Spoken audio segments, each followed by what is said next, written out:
Bonjour et bienvenue sur Hashtag. Moi, c'est Alberta et je suis avec Erel. On est toutes les deux étudiantes et militantes à Révolution Permanente. Hashtag, du coup, c'est la petite émission qui revient sur les différentes tendances sur les réseaux sociaux et voir qu'est-ce que ça dit du monde en cette énième semaine de confinement. Bon, le 22 avril, cette semaine, on a eu la tendance Jour de la Terre. C'était le Jour de la Terre avec des tweets ultra cyniques en fait de toutes les grandes multinationales qui nous renvoient une culpabilité individuelle par rapport à la crise climatique. Alors en fait, on sait très bien que c'est eux les grands pollueurs. Ouais, et puis Google qui nous dit sauver les abeilles, enfin bon, ça va quoi. Mais ce qu'il y a eu aussi sur Twitter cette semaine, c'est la question de la chute du prix du baril du pétrole qui est quand même tombé dans le négatif. Historique. Ouais, ce qui est un truc qui n'était jamais arrivé depuis des années.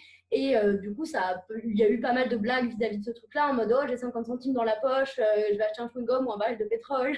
Puis par rapport à ça, bon, derrière cette blague, il y a aussi voilà, le spectre d'une crise économique d'ampleur. Voilà, on a dépassé le seuil des 20 millions de chômeurs aux États-Unis. Et puis surtout, je ne sais pas si vous avez vu les images de queues et de mètres et de mètres en fait, de queues de gens qui attendent pour avoir un colis alimentaire face à la précarité dans laquelle les a mis la crise du coronavirus. Oui, ce qu'il y a eu aussi cette semaine, c'est la réouverture en fait des drives de McDo, ce qui a entraîné aussi des kilomètres de queue et que au-delà des gens qui dénoncent le truc en disant oui, vous êtes tous des moutons, le jour d'après, Mm. blablabla, parce que vous retournez au McDo direct. Il y a eu aussi pas mal de tweets en fait de travailleurs de McDo qui disaient oui, bon, c'est bien sympa, mais moi risquer ma vie pour un burger, ça m'énerve un peu quoi.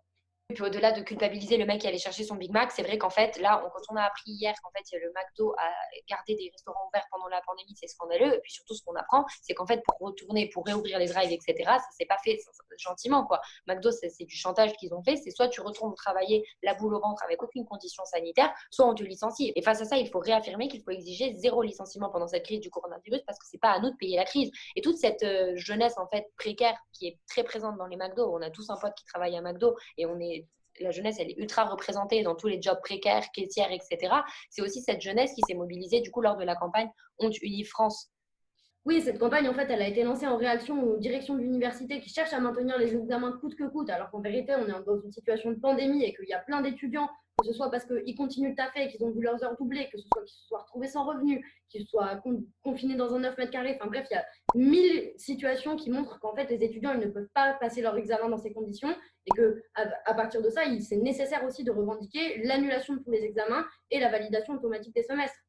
Oui, parce qu'en fait, ceux qu'on pénalise en gardant les examens, c'est les jeunes précaires, en fait, et les jeunes travailleurs de l'université. Et puis, c'est vrai que, bon, la jeunesse, c'est encore une fois la variable d'ajustement face à une crise du capitalisme, en fait, et qu'il faut, voilà, faut exiger, comme on disait, l'interdiction des licenciements et un contrat, un CDI pour tous, en fait, parce que ceux qui sont en première ligne aujourd'hui de la crise, ils sont dans des contrats précaires et ils sont payés comme des merdes.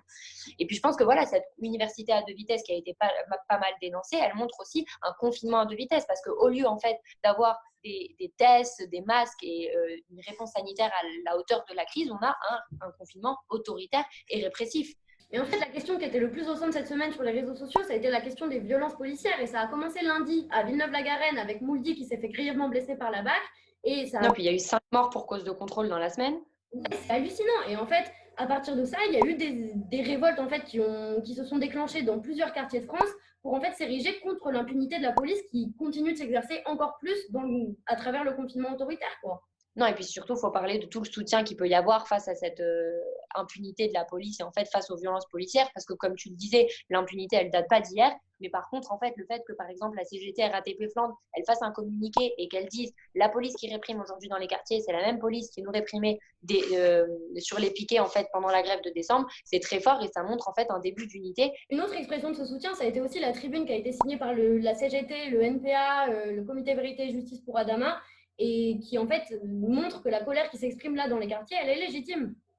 Que ce soit la colère dans les quartiers, en fait, ou toutes les dénonciations de violences policières, plus généralement sur les réseaux sociaux, ce qu'on a vu, c'est des interrogations, en fait, sur qu'est-ce que va être le monde d'après, comment est-ce qu'on fait pour mettre fin à un capitalisme, en fait, qui n'a que des crises à nous offrir, et surtout à nous, la jeunesse, qui sommes la première variable d'ajustement, en fait, face aux crises du capitalisme, qui vont être les plus frappés par le chômage, les plus frappés par la précarisation salariale, etc.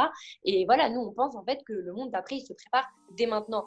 Donc, c'est tout pour cette petite chronique de hashtag. On ne peut pas en dire plus, mais on vous retrouve la semaine prochaine et on espère que ça vous a